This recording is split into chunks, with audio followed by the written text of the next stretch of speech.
अच्छा, सबसे पहले मेरे को बताओ कि मार्केट इकोनॉमी क्या होती है? मार्केट इकोनॉमी कोई बताएगा कि क्या होती है? यस मैम, मतलब जहाँ पे गवर्नमेंट कुछ कंट्रोल नहीं करता है और डिमांड और हाँ, सप्लाई के बेस पे चलता है सब कुछ। बिल्कुल, बिल्कुल। तो यहाँ पे क्या होता है, यहाँ पे मार्केट इकोनॉमी मतलब कि यहाँ पे जो मार्केट है, वो यहाँ पे डोमिनेंट फोर्सेस रहेंगी, जो कि यहाँ पे प्राइस को डिटरमाइन करेगी, ठीक है?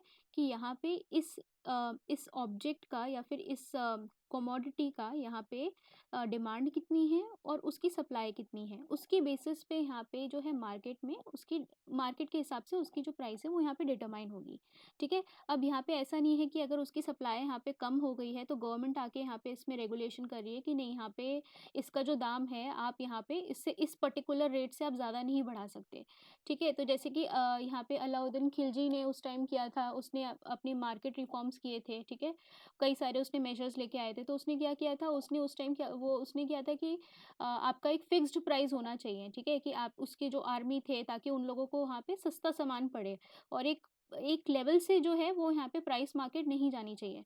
उसी तरीके से यहाँ पे गवर्नमेंट जो है वो यहाँ पे कंट्रोल नहीं करती है। जितना यहाँ पे उसका प्रोडक्शन का प्राइस रहेगा, जितना यहाँ पे उसका जिस हिसाब से भी उसका एक फेयर प्राइस रहेगा, वो यहाँ पे देखा जाएगा। उसके हिसाब से यहाँ पे पूरे इकोनॉमी में जो मार्केट सिस्टम है वो चलेगा। ठीक है, तो देखो अब यहाँ पे हमारी जो इकोनॉमी थी वो यहाँ पे क्लोज्ड इकोनॉमी थी, ठीक है? तो क्लोज्ड इकोनॉमी का मतलब क्या होता है कि आप क्या कर रहे हो, यहाँ से आप बाहर और यहाँ पे आप जो पूरा आपका कैपिटल अकाउंट है, ठीक है? आप मैंने आपको बताया था कि यहाँ पे जो बैलेंस ऑफ पेमेंट होता है वो दो अकाउंट से बनता है। एक आपका कैपिटल अकाउंट होता है, एक आपका करंट अकाउंट होता है, एक आपका कैपिटल अकाउंट होता है, ठीक है? तो कैपिटल अकाउंट में क्या होता है, रिस्ट्रिक्शंस होती हैं। यहाँ पे आपके एफडीआई में रिस्ट्रिक्शंस होंगी, एफपीआई में रिस्ट्रिक्शंस होंगी, ठीक है? फुल्ली आपका क्या होता है, इकोनॉमी खुली हुई नहीं होती है, यहाँ पे रिस्ट्रिक्शंस रहती हैं। करंट अकाउंट आपका खुला रहता है, ठीक है? करंट अकाउंट आपका खुला रहता है क्योंकि आप यहाँ पे लेना देना तो करते हो बाहर की इकोनॉमी से, रिस्ट्रिक्टेड फॉर्म में करोगे, लेकिन यहाँ पे फिर भी करंट अकाउंट में यहाँ पे कम रिस्ट्रिक्शंस रहती हैं। लेकिन अगर हम क्लोज्ड इकोनॉमी की स्पेसिफिकली बात करते हैं तो आपका कहाँ पे रिस्ट्रिक्शंस रहती है, कैपिटल अकाउंट में रिस्ट्रिक्शंस आपकी रहती है, ठीक है? अब देखो कि यहाँ पे हमारा जो कैपिटल अकाउंट है वो यहाँ पे बंद है। ये हमारी सिचुएशन है। अब देखो क्या होता है कि हम पहले भी ऑयल पे डिपेंडेंट थे, हम अभी भी ऑयल पे डिपेंडेंट हैं, ठीक है? कुछ कर नहीं सकते, जनता बहुत ज़्यादा है। यहाँ पे आपको ऑयल जो है ऑयल रिसोर्सेज़ आपके हैं नहीं, तो आपको ऑब्वियसली बाहर से आपको क्रूड ऑयल जो है वो मँगाना पड़ता है। क्रूड ऑयल के लिए आप काय में पेमेंट करोगे? आप डॉलर्स में पेमेंट करोगे, ठीक है? तो अब जब आप यहाँ पे क्या कर रहे हो, आप यहाँ पे आपने अपनी कंट्री को आपने क्लोज़ सिस्टम बना रखा है, क्लोज़्ड इकोनॉमी बना रखा है, तो पहली बात तो कोई बाहर से इन्वेस्टमेंट लाएगा नहीं, ठीक है? इन्वेस्टमेंट क्यों नहीं लाएगा? क्योंकि यहाँ पे तो सरकार का भरोसा ही नहीं है, यहाँ पे मार्केट इकोनॉमी नहीं है, ठीक है? तो यहाँ पे डिमांड और सप्लाई के बेसिस पे यहाँ पे डिमांड और सप्लाई के बेसिस पे जो है यहाँ पे बिजनेसेस जो चल रहे हैं वो उस तरीके से यहाँ पे नहीं चल रही है। गवर्नमेंट का इतना इंटरवेंशन है कि वो कभी भी यहाँ पे बिजनेसेस को लॉस हो सकता है, ठीक है? हो सकता है उन्होंने यहाँ पे बहुत ज़्यादा इन्वेस्टमेंट किया हो, लेकिन गवर्नमेंट क्या करती है, यहाँ पे बहुत ज़्यादा रेगुलेट करती रहती है, ठीक है? बहुत सारे आपके मतलब उस टाइम जो था पूरा आपका क्या था, पूरा आपका जो गवर्नमेंट ऑफिशियल्स रहते थे जिनको बाबू बोलते थे, ठीक है? वो कभी भी जाके किसी भी इंडस्ट्री में जाके रेड कर देते थे, ठीक है? और बहुत ही ज़्यादा यहाँ पे स्टेट का कंट्रोल जो है वो यहाँ पे देखा जाता था, ठीक है? तो देखो अब बहुत पहले जो था आपका क्या हो रहा था, आपकी जो बैंक्स थी वो आपकी नेशनलाइज़ कर दी थी इंदिरा गांधी ने। उसके बाद आपने अभी टाटा का सुना होगा कि टाटा का एयरलाइंस जो था वो भी नेशनलाइज़ कर दिया गया था।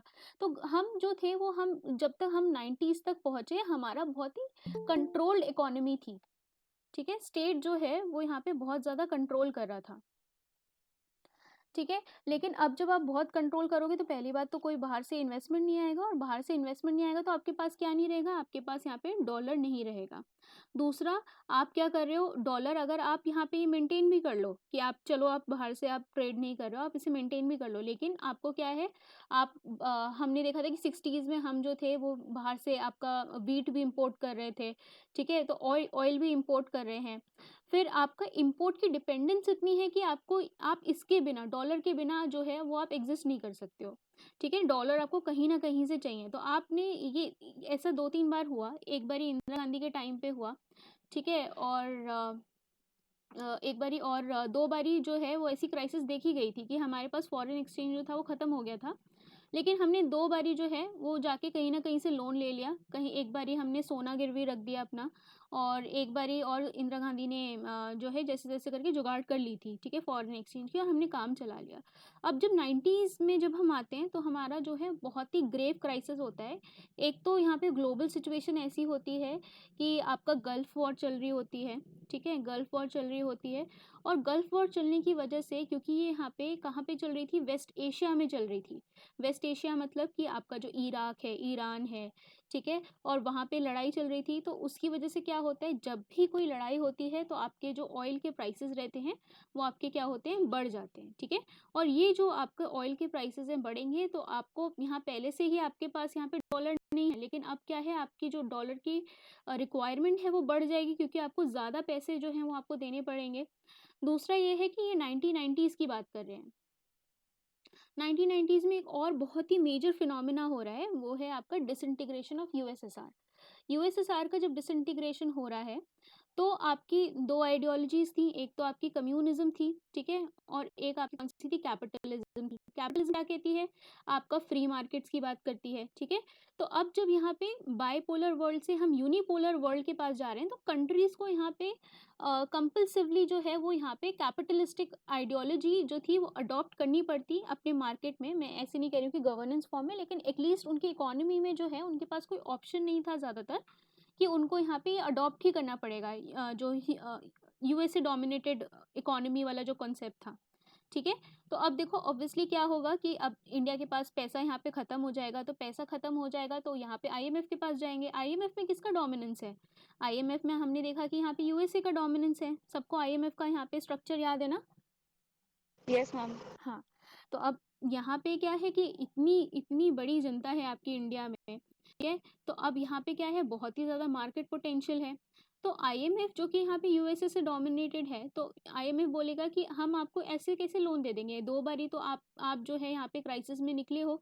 अब दूसरी बात ये है कि हमने देखा था कि जो आईएमएफ है वो ऐसे लोन नहीं देता था, वो क्या करता था, वो जो उसके एक्सपर्ट्स होते थे वो वहाँ पे स्टडी करते थे, ठीक है? वो एक रिसर्च करके फिर यहाँ पे बताते थे कि ये कंट्री जो है, क्या ये केपेबल है अपना हमारा जो लोन है उसको पे बैक करने के लिए। तो फिर उसके बाद जो है वो यहाँ पे लोन दिया जाता था। अब देखो उन लोगों ने भी वहाँ पे स्टडी की होगी इंडिया में, तो उन्होंने देखा होगा कि हमारी तो क्लोज्ड इकोनॉमी है, तो हम यहाँ पे डॉलर ले तो लेंगे, लेकिन हम यहाँ पे कमाएंगे किस तरीके से, ठीक है? तो हमारे लिए थोड़ा मुश्किल होगा ये डॉलर को वापस करना, हमें इंटरेस्ट रेट भी हमें पे करना होगा। हम ऑलरेडी जो पुराना हमने जो ऑयल इंपोर्ट के लिए पैसा ले रखा है उसका जो इंटरेस्ट है वो ही हम पे कर रहे थे। तो आईएमएफ यहाँ पे सॉल्यूशंस लेके आएगा, ठीक है? आईएमएफ बोलेगा कि आप अपनी जो ये कैपिटल अकाउंट आपने बंद कर रखा है, सबसे पहले तो यहाँ पे इसको खोलो, ठीक है? और भी बहुत सारे आपके मेजर्स जो हैं वो यहाँ पे सजेस्ट करेगा, ठीक है? कुछ यहाँ पे जो आपकी नरसिम्हा राव गवर्नमेंट है वो यहाँ पे आपकी अपने पास से जो सॉल्यूशंस है वो लेके आएगी, ठीक है? तो बहुत ही मेजर रिफॉर्म्स होते हैं 91 में। इट इज लैंड और बिल्कुल जो है ये आप देख सकते हो एक तरीके का इकोनॉमिक टर्निंग पॉइंट है, या फिर पूरा आपका डब्ल्यूटीओ भी एग्जिस्टेंस में आ रहा है। ग्लोबलाइजेशन एकदम पूरा दुनिया में जो है वो स्टार्ट हो गया है, ठीक है? और फ्री ट्रेड जो है उसका कॉन्सेप्ट आएगा, जो पहले अमेरिकन रेवोल्यूशन में जब शुरू हुआ था फ्री ट्रेड वाला कॉन्सेप्ट, वो अब जो है 200 साल बाद जाके अब थोड़ा सा पूरा ग्लोबलाइजेशन वाला कॉन्सेप्ट यहाँ पे स्टार्ट होगा, ठीक है? तो हम एक बारी इससे देख लेते हैं कि क्या यहाँ पे ये लोग कहना चाहते हैं। देखो सबसे पहले इंडिया के लिए बहुत ही इंपॉर्टेंट पॉइंट है, ठीक है? और इसमें हम क्या कर रहे हैं, हम यहाँ पे अपनी मार्केट को यहाँ पे थोड़ा सा लिबरलाइज बना रहे हैं। मतलब यहाँ पे लिबर्टी दी जा रही है। किसको लिबर्टी दी जा रही है? हमारे वाले प्राइवेट सेक्टर को दी जा रही है, ठीक है? यहाँ पे गवर्नमेंट सेक्टर की बात नहीं कर रहे हैं, हम यहाँ पे अपनी प्राइवेट कंपनीज की बात करिए, इनको थोड़ी सी और लिबर्टी दी जाएगी। क्योंकि पहले तो क्या होता था, जो बाबू होते थे वो जाके रेड मार देते थे। तो जब रेड्स होती रहेंगी तो यहाँ पे फ्रीली कैसे यहाँ पे जो इंडस्ट्रीज हैं वो यहाँ पे काम करती रहेंगी, ठीक है? तो ये है कि यहाँ पे लिबरलाइज करा जाए, ओके? फिर यहाँ पे आपका क्या किया गया, आपका जो बैलेंस ऑफ पेमेंट का क्राइसिस है ये हमारा एग्जिस्ट कर रहा था, और आपके फॉरेन एक्सचेंज रिजर्व्स जो थे वो यहाँ पे एकदम कम हो गए थे, ठीक है? और reasons for the economic crisis and the need for new set of policy measures.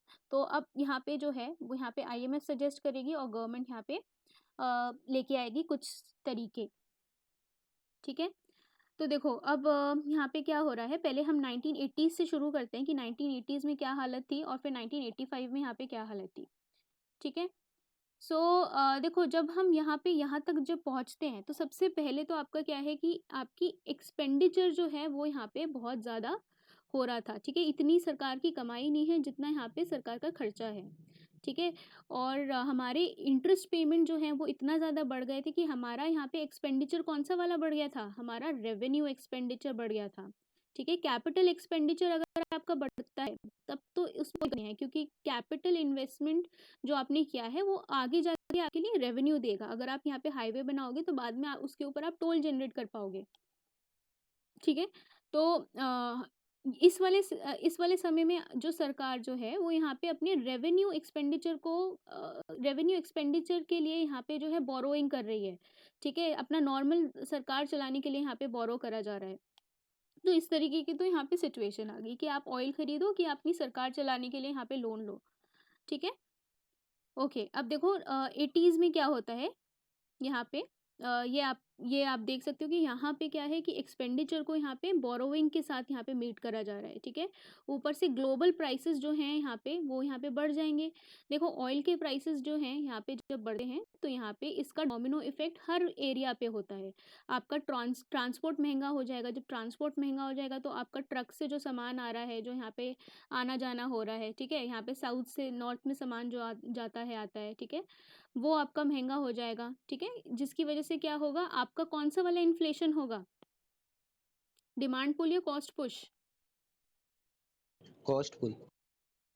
बाकी सब भी बोलो, कॉस्ट पुश होगा कि डिमांड? सबको पता है कॉस्ट पुश और डिमांड पुल?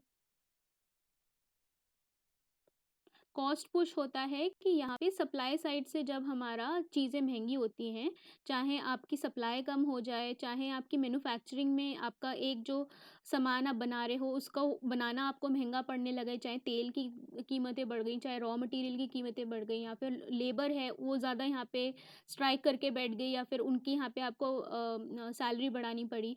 तो जब आपका सप्लाई साइड से जब आपका कंस्ट्रेन होता है तो आपके कौन सा इन्फ्लेशन होता है, कॉस्ट पुश इन्फ्लेशन। मतलब कॉस्ट जो है उसको यहाँ पे उससे पुश करा जा रहा है।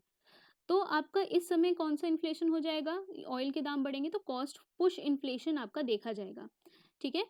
फिर आपके इंपोर्ट्स आपके बहुत ज़्यादा महंगे होंगे, ठीक है। आपका फॉरेन ये रिजर्व जो है ये डिक्लाइन हो जाएगा, सेम पॉइंट्स हैं, ठीक है। ओके, अब देखो यहाँ पे एक बात करी जाती है हिंदू रेट ऑफ ग्रोथ की। तो जब हम यहाँ पे बात कर रहे हैं 1950 से 1980 तक, ठीक है। तो इन 30 सालों में हमारी जो ग्रोथ हो गई थी ना वो एकदम स्टैग्नेट हो गई थी, सैचुरेट हो गई थी। मतलब 3.5% से तो ऊपर जाती ही नहीं थी। और ये जो पूरा सिलसिला है पूरा ये 30 साल तक चलता है, ठीक है। तो ये जो पूरा स्टैग्नेटेड ग्रोथ रहती है, बहुत ही बार आप यहाँ पे सुनोगे यहाँ पे न्यूज़पेपर्स में कि हम जो है वो हिंदू रेट ऑफ ग्रोथ से यहाँ पे जो है हमारी देखी जा रही थी, ठीक है। ये जो टर्म स्पेसिफिकली यूज़ करा जाता है, ये यहाँ पे यूज़ करा जाता है स्टैग्नेटेड ग्रोथ के लिए, जो कि हमने 1950 से 1980 के बीच में देखी थी, ठीक है। इन 30 सालों में सैचुरेशन आ गया था, ठीक है। तो अगर कभी भी आप ये टर्म सुनोगे तो समझ जाना सैचुरेशन की बात कर रहे हैं। 3.5% पे ग्रोथ हमारी फिक्स हो गई थी, ठीक है। तो देखो अब ग्रोथ का तो कोई सवाल नहीं है, हिंदू रेट ऑफ ग्रोथ आपका जो है उससे हम ग्रो कर रहे हैं। फिर हमारा फूड ग्रेन का प्रोडक्शन जो है वो आपका क्या है, अगर हम उसमें ये 1980s की सिचुएशन की बात कर रहे हैं, फूड ग्रेन का प्रोडक्शन जो है वो हमारा बढ़ चुका है, क्योंकि ग्रीन रेवोल्यूशन वगैरह आया है। तो ये आपका जो है वो मतलब नॉर्मल था कि वो जो है आपका बढ़ गया था, ठीक है। फेरा की हम बात करेंगे कि फेरा क्या होता है और एमआरटीपी क्या होता है, ठीक है। ओके,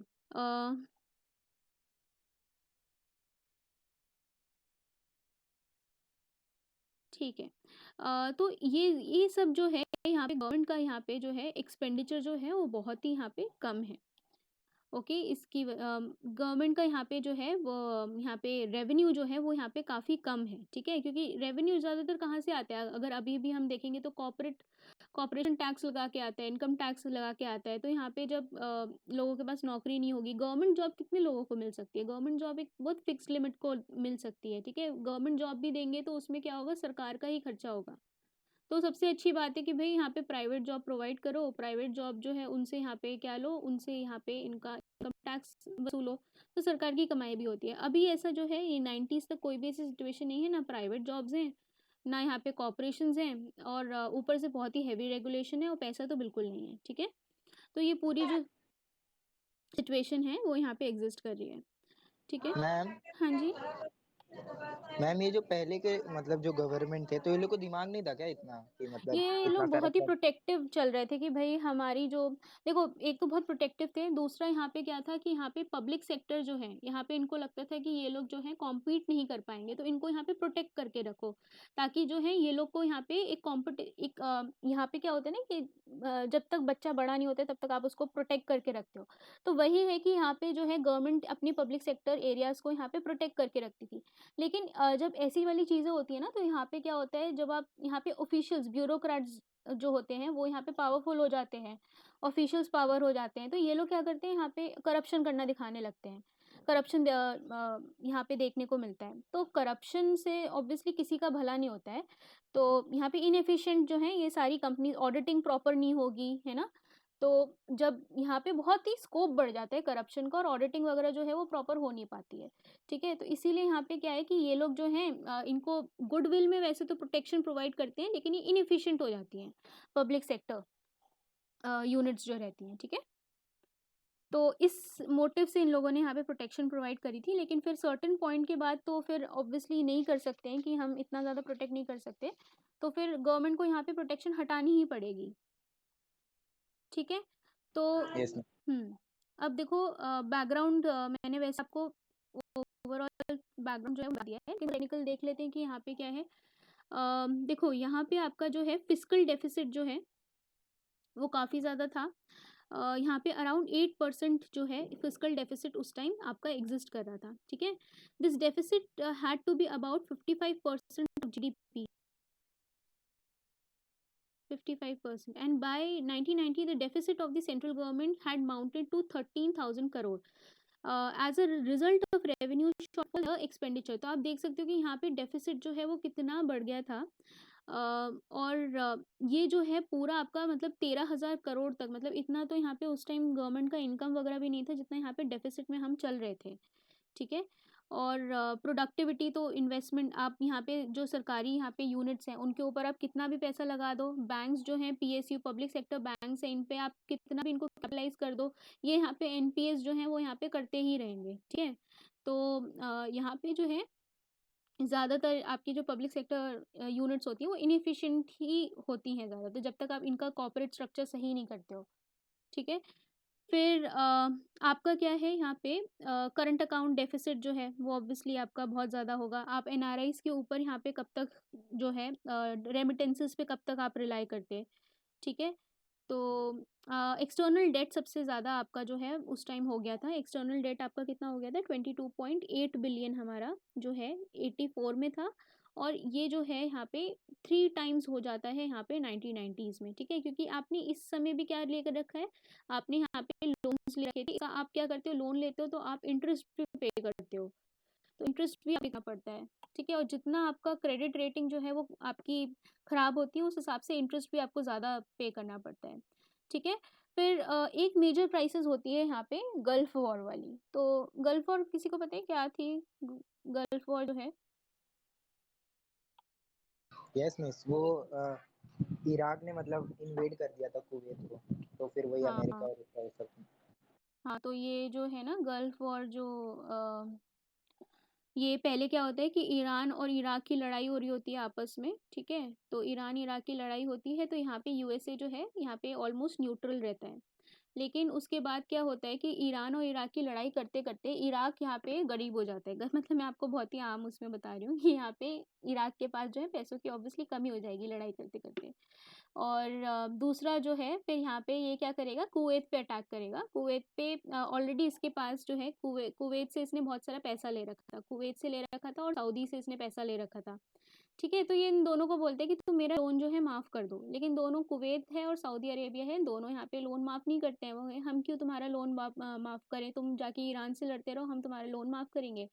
तो कुवैत जो है वो लोन माफ़ नहीं करता है, और ये क्या करता है कि ठीक है हम तुम्हारे ऊपर ही कब्जा कर लेंगे। तो इवेंचुअली क्या करते हैं, इराक जो है उस टाइम सद्दाम हुसैन जो है वो यहाँ पे कुवैत में इन्वेड करता है, वहाँ पे कब्जा करने की कोशिश करता है। उतने में ही यहाँ पे क्या होता है कि यूएसए जो है, अब 35 कंट्रीज़ का इसका अलायंस होता है, वो यहाँ पे टोटल जो है इराक की इन्वेजन करते हैं। फिर ये पूरा जो है, ये पूरा फिनोमेना जो है, जब ये जो यूएसए है इन्वेड करता है इराक के अंदर, कि यहाँ पे वेपन ऑफ मास डिस्ट्रक्शन जो है वो पाए गए हैं, तो उसको यहाँ पे बहाना बना के ये लोग इन्वेड करते हैं।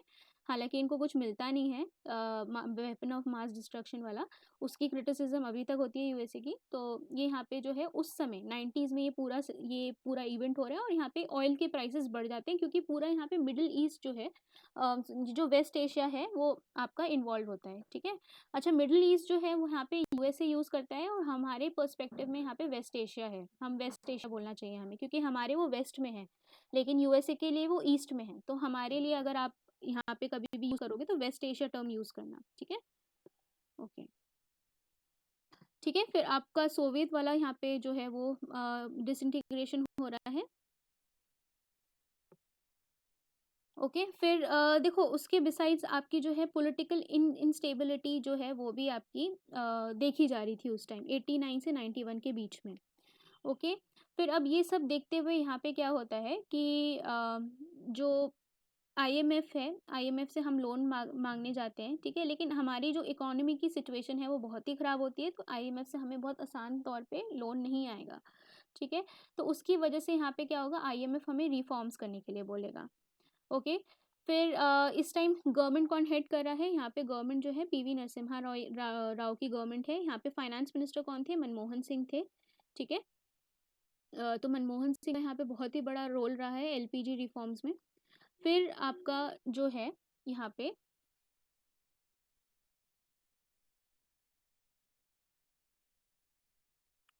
ठीक है, इसमें और भी बहुत सारे इसमें दे रखे हैं कि यहाँ पे और रुपी के साथ क्या हो रहा था। रुपी जो है यहाँ पे डी वैल्यू होती जा रही थी, और यहाँ पे जो आपका है कि आपको डेट सर्विसिंग करनी पड़ी थी, मतलब आपको यहाँ पे इंटरेस्ट वगैरह यहाँ पे चुकाना पड़ रहा था। ठीक है, ये और सारी कंडीशंस हैं। ओके, तो अब देखो यहाँ पे इंडिया किस तरीके से यहाँ पे हैंडल करता है। तो इंडिया जो है वो यहाँ पे आईबीआरडी के पास जाता है, और यहाँ पे आईएमएफ के पास जाता है। ठीक है, तो यहाँ पे जो है ये लोग बोलते हैं कि आप क्या करो, यहाँ पे अपनी इकोनॉमी को लिबरलाइज करो। अच्छा, लिबरलाइज जो है वो मैंने आपको बताया कि ये किसके साथ रिलेटेड है, ये हमारे प्राइवेट सेक्टर के साथ रिलेटेड है ओनली। ठीक है, तो यहाँ पे जब आप क्या करते हो, प्राइवेट सेक्टर की जब आप बात करते हो, तो यहाँ पे आप क्या करोगे, आप यहाँ पे क्या करोगे, डी लाइसेंसिंग करोगे। एक मिनट, जब हम यहाँ पे लिबरलाइजेशन की बात करते हैं तो हम यहाँ पे 4 चीज़ों की बात करते हैं। सबसे पहला हम क्या करते हैं, डी लाइसेंसिंग करते हैं। ठीक है, डी लाइसेंसिंग मतलब कि ये वाला जो आपका समय था इसको हम लाइसेंस राज बोलते थे। लाइसेंस राज मतलब कि यहाँ पे कोई भी फैक्ट्री, इंडस्ट्री, कुछ भी आपको खोलना है तो सबसे पहले तो आपको लाइसेंस लेना पड़ेगा। ठीक है, तो ये लाइसेंस जो है ये यहाँ पे इसका डी लाइसेंसिंग करा जाता है कि भाई आपको ज़रूरी नहीं है कि हर चीज़ में आपको अगर यहाँ पे बिजनेस करना है तो आपको हर बिजनेस के लिए यहाँ पे लाइसेंस लेना पड़ेगा। ठीक है, आप सिंपली रजिस्टर कराओ और अपना जो व्यापार है उसे शुरू करो। और जो लाइसेंसिंग है वो यहाँ पे बहुत ही कोर सेक्टर्स के लिए रखा गया। ठीक है, कि आपको बहुत ही इंपॉर्टेंट कोर एरिया में अगर आपको बिजनेस करना है, अगर आपको टेलीकॉम में करना है, अगर आपको यहाँ पे कोई डिफेंस रिलेटेड आपको एक्टिविटी में आपको करना है। ठीक है, defence is a wrong example उस टाइम वैसे, लेकिन मैं एज एग्जांपल बता रही हूँ कि यहाँ पे बहुत इंपॉर्टेंट एरियाज़ में जो है वो लाइसेंस जो है 18-19 सेक्टर्स थे, उसके अंदर यहाँ पे जो लाइसेंस है उसको यहाँ पे रखा गया, बाकी सारे जो है डी लाइसेंस कर दिए। ठीक है, लाइसेंस की ज़रूरत नहीं है। तो ये तो यहाँ पे लिबरलाइजेशन हुआ प्राइवेट सेक्टर में। दूसरा यहाँ पे क्या हुआ, डी कंट्रोल करो इनको। ठीक है, डी कंट्रोल यहाँ पे इसको करना पड़ेगा, मतलब यहाँ पे आपकी जो प्राइसेस हैं, प्राइसेस का मतलब आपका जो आप यहाँ पे पूरा कंट्रोल करते हो कि प्राइस इतने से ऊपर नहीं जाना चाहिए, उसको यहाँ पे डी कंट्रोल करो। ठीक है, तो यहाँ पे प्राइसेस जो हैं डी कंट्रोल होने चाहिए, ताकि यहाँ पे जो बिजनेसेस हैं उनको यहाँ पे प्रॉफिट मार्जिन बना रहे। ठीक है, तीसरी चीज़ आपकी करते हैं यहाँ पे डी रेगुलेशन। ठीक है। डीरेगुलेशन का मतलब यहाँ पे क्या है कि आप यहाँ पे रिस्ट्रिक्शंस हटाओ। यहाँ पे रिस्ट्रिक्शंस जो आपने लगा रखी है कि भाई आप इतने से ज़्यादा प्रोडक्शन नहीं कर सकते हो, और किसी भी टाइप का आपका आपने मान लो कि आपने इस तरीके की रिस्ट्रिक्शन लगा दी कि आपको यहाँ पे जो मैन्युफैक्चरिंग करनी है वो आपको इस स्टेट से आपको यहाँ पे सामान खरीदना पड़ेगा, इस स्टेट से आपको बिजली खरीदनी पड़ेगी, आपको PSU से आपको सिर्फ आप BHEL से ही आप जो मशीन है उसको खरीदते हो। ठीक है, इस तरीके के आपने क्या की, आपने रिस्ट्रिक्शंस लगा दी या फिर रेगुलेशन आपने जो है आपने रेगुलेशंस लगा रखे हैं। ठीक है, तो रेगुलेशन का मतलब होता है रिस्ट्रिक्शंस को हटाना। ठीक है, थोड़ा आप ईज आउट कर रहे हो। चौथा क्या होता है, डी रिजर्वेशन किया।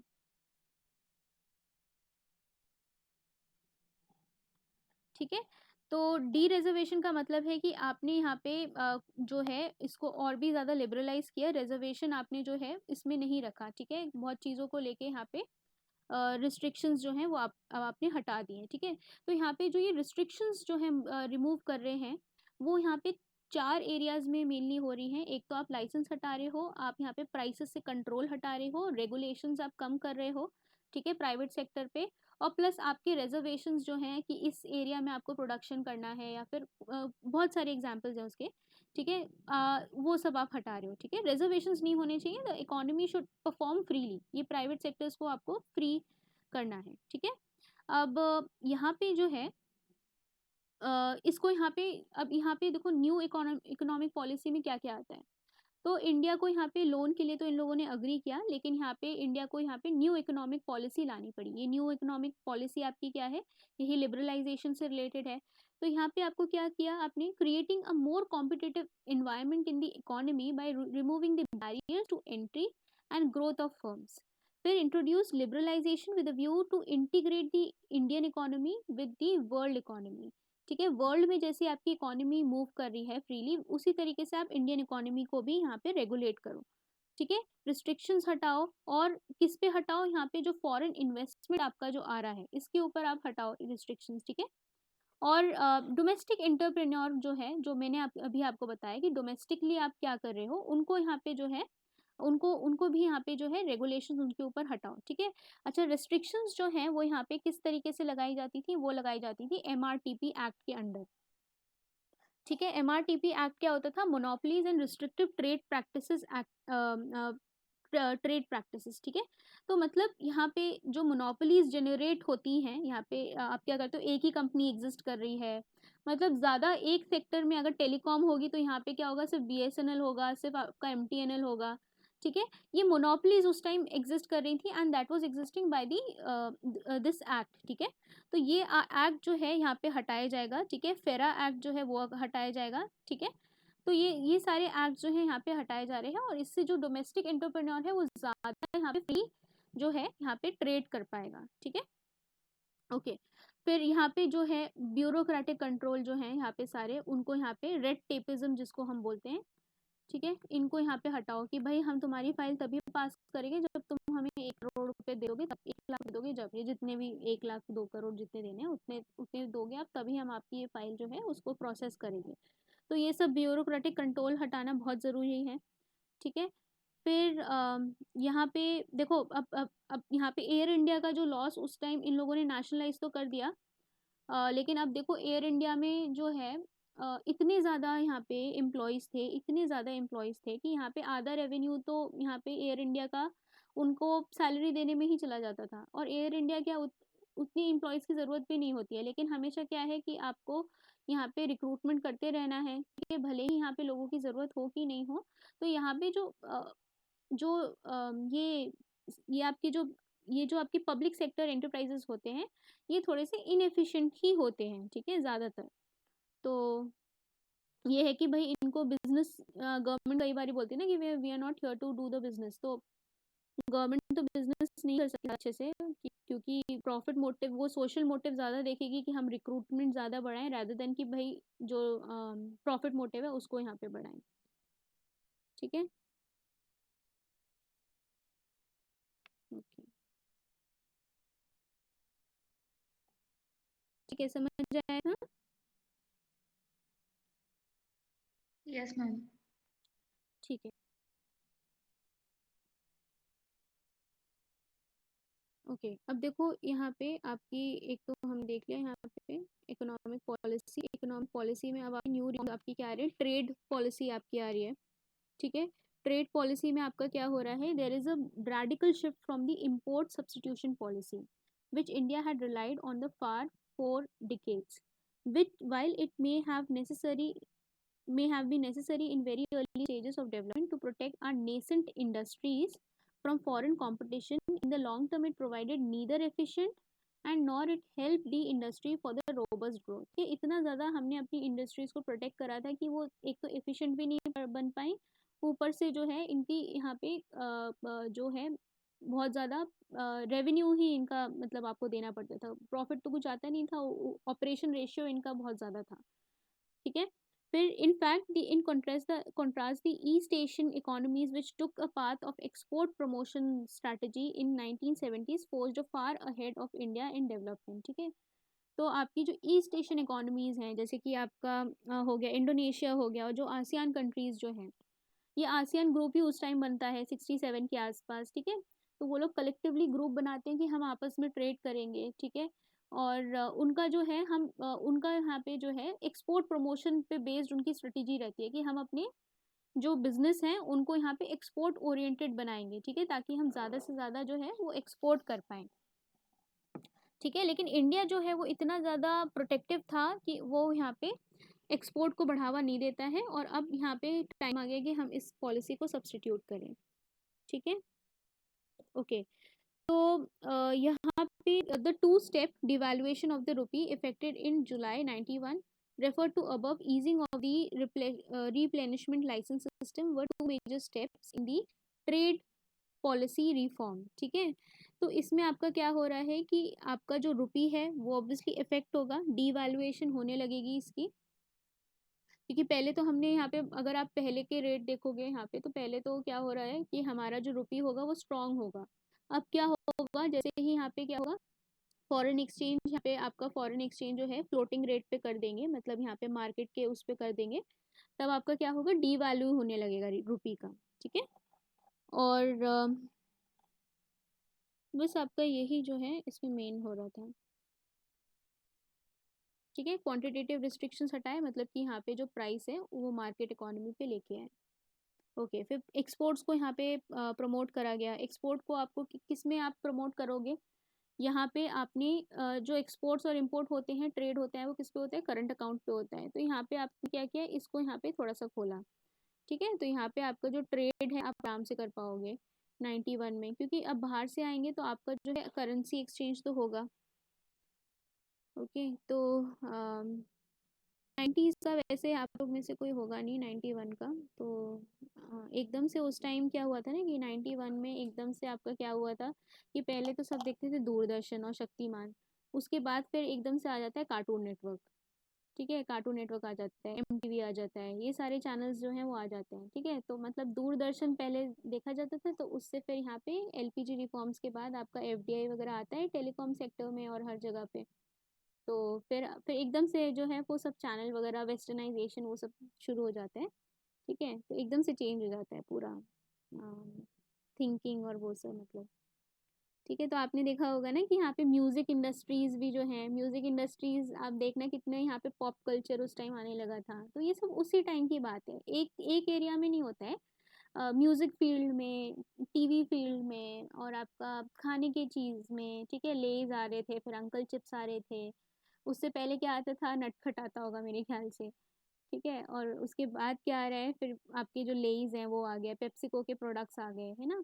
तो बहुत सारे प्रोडक्ट्स जो हैं जो अब हम देखते हैं वो सब उस टाइम आ रहे हैं, उससे पहले एक एक तरीके के हम सोशलिस्ट इकोनॉमी ही थे। ठीक है, तो हमें जो है यहाँ पे इंडियन मार्केट मिल जाती है बाहर वालों को, और हमें भी है बहुत सारे ऑप्शंस मिल जाते हैं। ठीक है, मतलब आप रिलेट कर पा रहे हो, लिबरलाइजेशन मतलब लोगों के पास भी बहुत सारे ऑप्शंस आते हैं, DD से अब से लोग ज़्यादा एंटरटेनमेंट की तरफ मूव करते हैं।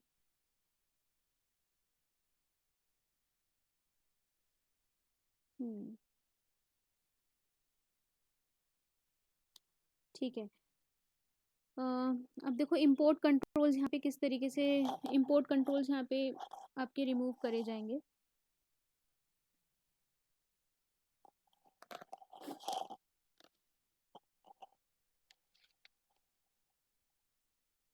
ओके।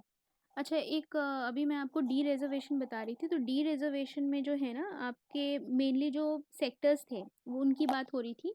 डी रिजर्वेशन में जो है वो आपका क्या हो रहा था कि आपके जो सेक्टर्स है, अभी मैंने आपको बताया ना 18 सेक्टर्स, तो यहाँ पे जो आपके बहुत सारे एरियाज जो हैं जहाँ पे आपका एफडीआई अलाउड नहीं था, मतलब जहाँ पे आपको क्या करना पड़ता था, जहाँ पे आपको कोई भी इंडस्ट्रीज इस्टेब्लिश करनी है तो आपको यहाँ पे गवर्नमेंट से आपको परमिशन लेनी पड़ेगी, ठीक है। और तो यहाँ पे क्या करने, यहाँ पे आप क्या करोगे, यहाँ पे एफडीआई जो है यहाँ पे अलाउ करोगे सिवाय इन वाले एरियाज को छोड़ के, इन सेक्टर्स को छोड़ के, ठीक है। अच्छा, अब ये एरियाज कौन से थे, जैसे कि आपका आर्म्स हो गया, आपका एम्यूनेशन हो गया, जो कि अब तो और भी ज़्यादा लिबरलाइज हो गया है, एफडीआई बहुत ज़्यादा आपका प्रमोट करा जा रहा है डिफेंस में। फिर माइनिंग हो गई, ठीक है। माइनिंग के बाद फिर आपके जो ड्रग्स हो गए, ड्रग्स और फार्मास्यूटिकल, वाइन्स और सिगरेट्स, ये सब जो हैं ये वाले एरियाज में जो है अगर आप इन्वेस्टमेंट कर रहे हो, एफडीआई लेके आ रहे हो, तो आपको यहाँ पे सरकार से पूछना पड़ेगा, ठीक है। तो ये आपका डी रिजर्वेशन था, ठीक है, समझ आया? Yes miss. ठीक है।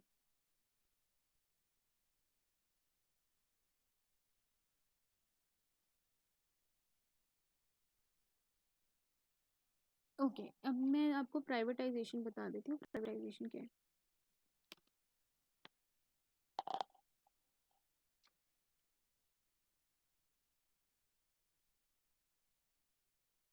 ठीक है, तो देखो अब जब हम पब्लिक सेक्टर की बात करते हैं तो प्राइवेटाइजेशन, अभी हम डिसइन्वेस्टमेंट की बात करते हैं, है ना। तो अब आपका प्राइवेटाइजेशन किस तरीके से आता है, तो ये जो प्राइवेटाइजेशन हमने देखो, लिबरलाइजेशन हमने समझ लिया कि लिबरलाइजेशन में हम प्राइवेट सेक्टर को लिबरलाइज कर रहे हैं, उनको लाइसेंस रूल से छुड़ा रहे हैं, हम उनको यहाँ पे क्या कर रहे हैं, एफडीआई वगैरह अलाउ कर रहे हैं। और आपकी और भी जो आपकी कौन सी चीज़ें थी, आपकी कंट्रोल जो थे वो हटा रहे थे मार्केट फोर्सेस से, ठीक है, मार्केट फोर्सेस पे हम इकोनॉमी को ला रहे थे। फिर अब आपका क्या है, अब हम बात करते हैं प्राइवेटाइजेशन की, ठीक है। तो प्राइवेटाइजेशन में आपका क्या हो रहा है, ये जो है प्राइवेटाइजेशन जो बेसिकली है, ये हमें आईएमएफ ने करने को नहीं बोला था, ठीक है। ये जो हमारा है यहाँ पे नरसिम्हा राव गवर्नमेंट है उनका, यहाँ पे जो है ये उनका वर्जन था, ठीक है। तो यहाँ पे क्या करते हैं, यहाँ पे पब्लिक सेक्टर में यहाँ पे इनको यहाँ पे डी रिजर्वेशन हटाते हैं, मतलब पब्लिक सेक्टर जो है यहाँ पे क्या करते हैं, पहले यहाँ पे जो है जैसे जिस तरीके की यहाँ पे अभी डिसइन्वेस्टमेंट हो रही है ना, तो वहाँ पे उस टाइम उसका स्कोप जो है वो यहाँ पे खुल जाएगा। दूसरा यहाँ पे क्या करेंगे, यहाँ पे इन पीएसयूज को ऑटोनॉमी देंगे कि भाई आप यहाँ पे गवर्नमेंट कंट्रोल से थोड़ा सा बाहर आओ, और यहाँ पे ऑटोनॉमी दी जाएगी उनके, जिस तरीके से यहाँ पे राइट्स बढ़ाए जाएंगे, ठीक है। तो उस तरीके से यहाँ पे इसको ये जो ऑटोनॉमी है वो आपकी दी जाएगी, ठीक है। तो आपका एक तो हो रहा है कि आपका क्या हो रहा है, आपका रिजर्वेशन जो है वो आपका हटाया जाएगा, ठीक है। दूसरा आपका क्या हो रहा है, आपकी कंपनी की ओनरशिप, अब कंपनी की ओनरशिप की जब हम बात करते हैं तो यहाँ पे इसका डिसइन्वेस्टमेंट जो है अब यहाँ पे पॉसिबल हो गया है, ठीक है। तो डिसइन्वेस्टमेंट जो है वो आपका क्या होगा, प्राइवेटाइजेशन वाले कॉम्पोनेंट में आएगा, ठीक है। ओके,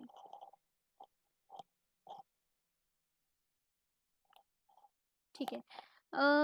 अच्छा, अब देखो जब हम डिसइन्वेस्टमेंट की बात करते हैं तो डिसइन्वेस्टमेंट में आपका जो है 51% शेयर्स किसके होने चाहिए, गवर्नमेंट के होने चाहिए, ठीक है। मतलब आपका ऐसा नहीं है कि आपने पूरी कंपनी बेच दी, आप क्या कर रहे हो, यहाँ पे 51% जो शेयर्स हैं वो यहाँ पे गवर्नमेंट रखती है, ठीक है। उसी प्रकार से यहाँ पे कभी कभार जो होती है वो आपकी क्या होती है, 26% की बात करते हैं। ये 26% आपका क्या होता है, 26% जो होता है ये आपकी स्ट्रेटेजिक होल्डिंग होती है। अच्छा, स्ट्रेटेजिक होल्डिंग क्या होती है, स्ट्रेटेजिक मतलब कि आपका कुछ भी जो बहुत ही टैक्टिकल हो, जैसे कि कंपनी में कुछ भी डिसीजन लिया जाता है तो वो आपका 75% पे आपका लिया जाता है, 70% पे पूरे प्रमोटर्स हैं वो अग्री करेंगे तब आपका कोई डिसीजन जो वो है माना जाएगा। अगर यहाँ पे इनकी 74 होल्डिंग होगी तो यहाँ पे इनको जो है उस 1% का यहाँ पे परमिशन लेनी होगी, और वो 1% किस पे रहेगा, यहाँ पे जो जिसके पास 26% होल्डिंग है। तो कई बारी क्या होता है, जब यहाँ पे डिसइन्वेस्टमेंट गवर्नमेंट करती है तो क्या करती है, वो अपना स्ट्रेटेजिक शेयर होल्डिंग यहाँ पे मेंटेन करके रखते हैं। तो इसकी वजह से क्या होता है, इसका पूरा कमांड रहता है इसके डिसीजन होल्डिंग पे। प्रोमोटर्स जो यहाँ पे डिसीजन बेसिकली ले रहे हैं उस पे यहाँ पे पूरा कमांड रहता है। तो जिसके पास भी यहाँ पे 20% कमांड रहता है, ठीक है। ठीक है, देखो यहाँ पे जो फॉरेन इक्विटी जितना एफडीआई अलाउ करते हैं, अब हम एलपीजी रिफॉर्म्स वाले 91 से अगर हम स्टार्ट करते हैं तो अभी आप नया डेटा देखना है कि वो यहाँ कितना हो गया है। वो तो अब पूरा कहीं ना कहीं 100% भी अलाउ कर दिया है, ठीक है। तो उस टाइम से मतलब ये है कि यहाँ पे प्राइवेटाइजेशन का मतलब है कि आप अपनी स्टेक्स को अपना कम कर रहे हो, ठीक है, और फॉरेन इन्वेस्टमेंट यहाँ पे लेके आ रहे हो। ओके, ठीक है। अब एक्सपोर्ट्स यहाँ पे, जब यहाँ पे एफडीआई आएगा तो एक्सपोर्ट्स यहाँ पे मैन्युफैक्चरिंग चालू होगी और आपका एक्सपोर्ट जो है वो यहाँ पे बढ़ना चालू होगा, ठीक है, विच इज़ वेरी नेचुरल। अब हम एमआरटीपी एक्ट देख लेते हैं कि एमआरटीपी एक्ट क्या था। सो ये आपका 1970 में आता है, ठीक है, और इसकी वजह से यहाँ पे क्या है कि ये जो है बहुत ही रिस्ट्रिक्टिव ग्रोथ रही हमारी, ठीक है। अब यहाँ पे जब एमआरटीपी जो ये जो है एमआरटीपी आपका है, इसको यहाँ पे रिप्लेस करता है कौन सा, कॉम्पिटिशन एक्ट 2002, ठीक है। अभी जो कंपटीशन एक्ट 2002 है, इससे हमारी एक बहुत ही इम्पोर्टेंट बॉडी निकल के आती है, उसको हम बोलते हैं कंपटीशन कमीशन ऑफ इंडिया, ठीक है।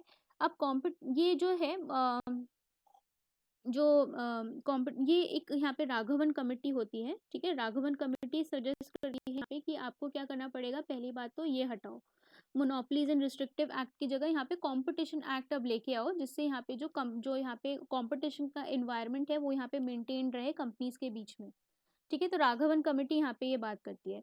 कंपटीशन एक्ट आता है, उसके तहत यहाँ पे जो आप सीसीआई आजकल न्यूज़ में सुनते हो वो आता है।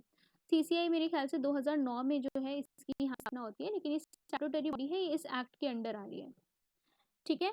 अब सीसीआई जो है यहाँ पे इनका एक एपेलेट ट्रिब्यूनल, अब कुछ भी यहाँ पे शिकायत होती है, कोई यहाँ पे कंपटीशन जो है यहाँ पे प्रॉपर कंपटीशन नहीं कर रहा है। देखो एक चीज आप दिमाग में एक क्वेश्चन है कि कंपटीशन कमीशन इंडिया जो है ये यहाँ पे क्या करता है, ये यहाँ पे कंपनी के बीच में यहाँ पे कंपटीशन देखता है, ठीक है।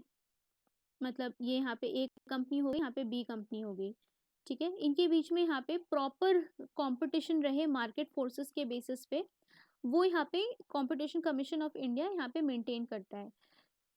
आपको लगता होगा कि यहाँ पे जियो जो है वो यहाँ पे सारी मार्केट्स को डोमिनेट करके रखता है, तो यहाँ पे ये वायलेशन क्यों नहीं है? कोई सोचता है इस तरीके से, किसी को लगा कि यहाँ पे जियो को क्यों नहीं यहाँ पे सीसीआई पकड़ती है? Yes ma'am. हाँ, सीसीआई देखो, सीसीआई का यहाँ पे जो पूरा यहाँ पे फेयर कंपटीशन मेंटेन करने का जो लॉजिक है वो इस तरीके से है कि यहाँ पे कार्टल्स ना बन जाए, ठीक है। कार्टल्स अगर यहाँ पे जैसे ये ए कंपनी है, बी कंपनी है, यहाँ पे इन लोगों ने बोला कि हम जो है इसी दाम पे अपना प्रोडक्ट बेचेंगे, ठीक है, उससे ज़्यादा हम ये जो है इससे कम पे हम नहीं बेचने वाले, ठीक है। तो ऐसा ना हो कि यहाँ पे ये कंपनी और ये कंपनी आपस में कॉन्ट्रैक्ट साइन कर ले या कुछ ऐसा साइन कर ले और ये लोग मार्केट को अलग तरीके से मैनिपुलेट करें, प्राइसेस इनके मैनिपुलेट करें, ठीक है। अब जियो को इसलिए नहीं रोका जाता क्योंकि ऑब्वियसली अगर जियो यहाँ पे ये जियो जो है वो मार्केट फोर्सेस के हिसाब से ही काम कर रहा है ना, अगर वो यहाँ पे सस्ते में प्रोवाइड कर रहा है तो लोग जो है नेचुरली जा रहे हैं, ना कि यहाँ पे कोई इम्पोजिशन हो रहा है कस्टमर्स के ऊपर, ठीक है। तो और ये लोग क्या कर रहे हैं, कार्टलाइजेशन में क्या हो रहा है, यहाँ पे कस्टमर को यहाँ पे कुछ ऑप्शन ही नहीं दे रहे हैं, ठीक है। जियो ने तो आपको नहीं बोला है कि हाँ आप हमसे खरीदो या एयरटेल से खरीदो, आप जो कस्टमर है इस केस में फ्री है, लेकिन यहाँ पे इस केस में फ्री नहीं है। तो इस टाइप का कार्टलाइजेशन या प्राइस फिक्स करने वाली जो प्रैक्टिसेस होती हैं वो यहाँ पे कंपटीशन कमीशन ऑफ इंडिया जो है वो देखता है, ठीक है। तो जियो का केस थोड़ा अलग है, it not comes under the ये सीसीआई, ठीक है। और सीसीआई यहाँ पे एक ट्रिब्यूनल बनाता है इन शिकायतों को देखने के लिए, ठीक है, उसको हम बोलते हैं कंपटीशन एपेलेट ट्रिब्यूनल, ठीक है। यही ट्रिब्यूनल जो होता है ये यहाँ पे रिप्लेस अभी करा गया था 2017 में, किससे क्या है यहाँ पे, NCLAT से, ठीक है, national company law appellate tribunal. तो यहाँ पे कोई भी इस तरीके से यहाँ पे जैसे कि कोई भी यहाँ पे कंपनी को शिकायत होती है कि कोई यहाँ पे फेयर ट्रेड प्रैक्टिसेस नहीं कर रहा है या फिर यहाँ पे बिजनेस प्रैक्टिसेस उनकी फेयर नहीं है, तो आप जो है कहाँ पे जाते हो, NCLAT पे जाते हो, ठीक है। कंपनीज जो हैं अपना ग्रीवेंस लेके NCLAT के पास जाती हैं, ठीक है। तो आपका MRTP को रिप्लेस करा गया और यहाँ पे मोर कॉम्पिटिटिव एनवायरनमेंट प्रोवाइड करने के लिए एक ये यहाँ पे रिफॉर्म करा गया।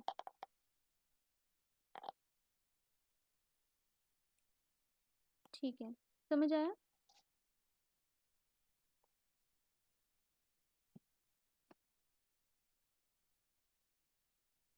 इसमें आज ऐसा लग रहा है कोई पढ़ नहीं रहा है।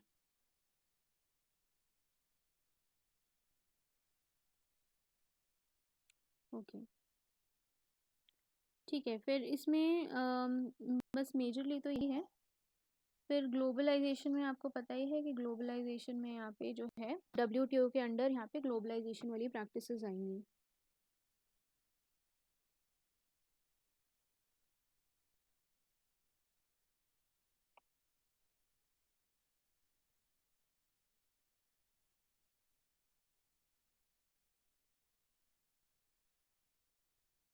ओके, ठीक है। अब देखो यहाँ पे जब हम अपने पब्लिक सेक्टर को यहाँ पे वो कर रहे हैं, उनकी प्रोटेक्शन हटा रहे हैं, तो आपको इनको स्ट्रेंथन करने की भी ज़रूरत होगी। तो यहाँ पे LPG रिफॉर्म्स के बाद फिर आपका जो है स्ट्रेंथन करा जाता है। और एक मेजर यहाँ पे काम होता है FRA, FERA, ठीक है, फेरा एक्ट जिसको बोलते हैं। फेरा एक्ट जो है आपको 1973 में आता है, ठीक है। ये क्या करता था, ये यहाँ पे जब अभी हमने बात करी थी करंट अकाउंट और कैपिटल अकाउंट की, तो यहाँ पे ये फॉरेन एक्सचेंज को यहाँ पे कंट्रोल करता था। फेरा का मतलब नाम से ही आपको समझ आ जाएगा कि फॉरेन एक्सचेंज रेगुलेशन एक्ट। तो यहाँ पे फॉरेन एक्सचेंज को ये क्या कर रहा है, यहाँ पे रेगुलेट करता था। तो जब आपको यहाँ पे करंट अकाउंट में आपको लेन देन की ज़रूरत होगी फॉरेन एक्सचेंज में, तो यहाँ पे सबसे पहले आपको, जब आप LPG रिफॉर्म्स लेके आ रहे हो, तो आपको यहाँ पे ये रेगुलेशंस जो है फॉरेन करेंसी के यहाँ पे एक्सचेंज में, कि यहाँ पे जो है जितना चाहे उतना एक्सचेंज कर पाए जब यहाँ पे व्यापार हो, तो वो रेस्ट्रिक्शंस जो है यहाँ पे एक्ट के थ्रू आती थी, फेरा एक्ट के थ्रू। ये जो है इसको यहाँ पे चेंज करके यहाँ पे फॉरेन एक्सचेंज, इसको फेमा एक्ट लेके आएंगे यहाँ पे, ठीक है, फॉरेन एक्सचेंज मैनेजमेंट एक्ट। तो यहाँ पे रेगुलेशन से सीधे मैनेजमेंट आ जाता है, और ये 99 में आता है। और इसमें फेमा एक्ट में क्या होता है कि जितने भी कानून होते हैं फॉरेन एक्सचेंज से रिलेटेड, ठीक है, उनको यहाँ पे क्या करा जाता है, उनको एक समान कंसोलिडेट करा जाता है कि ये आपका आर्टिकल, ये आपका लॉ नंबर 1 हो गया, 2 हो गया, एक ही एक्ट में जितने भी यहाँ पे प्रोविजंस होते हैं फॉरेन एक्सचेंज से रिलेटेड, वो यहाँ पे फेमा में ले आते हैं, ठीक है। और अब यहाँ पे फॉरेन एक्सचेंज को मैनेज करने की बात होती है। ओके,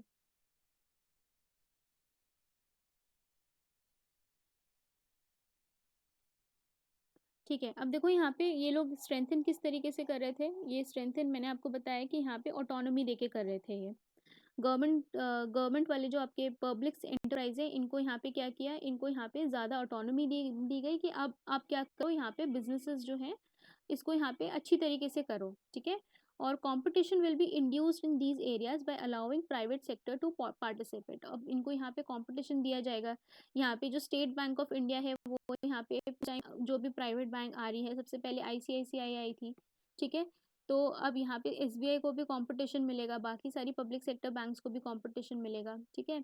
उसी प्रकार से यहाँ पे जो BSNL और आपका जो MTNL एग्जिस्ट कर रही थी, उनको यहाँ पे कंपटीशन मिला, जो आपका एयरटेल आई थी उस टाइम, ठीक है। और फिर वोडाफोन, हच और ये सब जो भी आ रहे थे, उनसे आपका कंपटीशन मिलेगा। रिलायंस आया था, फिर वो यहाँ पे लिमिटेड जीरो उसमें बातें मतलब वो कर सकते थे विदाउट कुछ, उनके वो उस टाइम आते थे, ठीक है। तो ये लोग क्या रहेंगे, यहाँ पे इनको प्रॉपर कंपटीशन मिलेगा, तो ये हो सकता है कि ग्रो करें। लेकिन आपको पता है BSNL की हालत की क्या है, तो BSNL जो है वो तो खैर अब पूरा वो हो चुका है, ठीक है। एक चीज़ आपकी और आई यहाँ पे, फॉरेन इन्वेस्टमेंट प्रमोशन बोर्ड, ये सेटअप करा गया 91 में। ओके, और इसके थ्रू जो है वो यहाँ पे फॉरेनर्स को ज़्यादा ऑटोनॉमी मिली उनके इन्वेस्टमेंट में। ठीक है, तो यहाँ पे पूरा बोर्ड बनाया गया कि यहाँ पे आप किस तरीके से चेंजेस जो हैं वो बनाए गए हैं उनको यहाँ पे एड्रेस करा गया। ठीक है, तो मतलब फॉरेनर्स जो यहाँ पे इन्वेस्ट कर रहा है वो उसको यहाँ पे सलाह वगैरह देने के लिए। ठीक है, अब देखो इसका इम्पैक्ट क्या होता है। इसका इम्पैक्ट जो है सबसे पहले आपका क्या देखा जाएगा कि आपको फ्रीडम मिल गई एंटरप्रेन्योर को। गवर्नमेंट कंट्रोल यहाँ पे जो है वो मिनिमम करा गया। ठीक है, एकदम लेसेस फेयर में तो नहीं जाएंगे, लेकिन मिनिमम यहाँ पे कम कंट्रोल जो है वो यहाँ पे करा जाएगा। ठीक है, फिर रिस्ट्रिक्शंस आपके कम करे गए। आपका बिजनेस फ्री यहाँ पे लिबरलाइजेशन में यहाँ पे कमर्शियल लाइन पे इनको रन करने के लिए, मतलब मार्केट इकोनॉमी पे रन करने के लिए यहाँ पे पूरा प्रोवाइड करा गया। ओके, फिर वही ये सब पॉइंट्स हैं, आप पढ़ लेना। ठीक है, नॉर्मल इसके पॉइंट्स हैं जनरल। ठीक है, अच्छा अब ये 18 इंडस्ट्रीज की है बात। यहाँ पे डी लाइसेंसिंग करी गई थी। ओके, डी लाइसेंसिंग यहाँ पे करने के बाद फिर यहाँ पे 5 इंडस्ट्रीज जो हैं इनका यहाँ पे ये जो है 5 ग्रुप जो है यहाँ पे जो है वो नहीं यहाँ पे देखा गया। मतलब यहाँ पे जो है जो बिल्कुल ही सिन गुड्स वाली जो इंडस्ट्रीज हैं, यहाँ पे अल्कोहल है, सिगरेट्स है, केमिकल इंडस्ट्रीज, एक्सप्लोजिव्स हैं, इलेक्ट्रॉनिक्स हैं, एरोस्पेस है। एरोस्पेस में तो अब फिर भी यहाँ पे आपका खोल दिया है। फिर ड्रग्स एंड फार्मास्यूटिकल्स हैं, इंडस्ट्रियल लाइसेंसिंग है। ठीक है, तो यहाँ पे जो है वो रिजर्वेशन बना के रखा, और 18 इंडस्ट्रीज जो हैं यहाँ पे ये इनमें जो है रिस्ट्रिक्शंस बने हुए थे। बाकी हर इंडस्ट्री से यहाँ पे रिस्ट्रिक्शंस जो हैं वो यहाँ पे हटा दिए गए थे। ठीक है, एफडीआई आ गया उन इंडस्ट्रीज में, आप एफडीआई आ सकते हैं, और जब एफडीआई आएगा तो यहाँ पे जो है कंपनीज इस्टेब्लिश होंगी प्रॉपरली। ठीक है, तो आप लोग जो है ये पॉइंट्स जो हैं इसको पढ़ लेना। वैसे सेम रिपीटेड बातें हैं, बोल जाओगे। और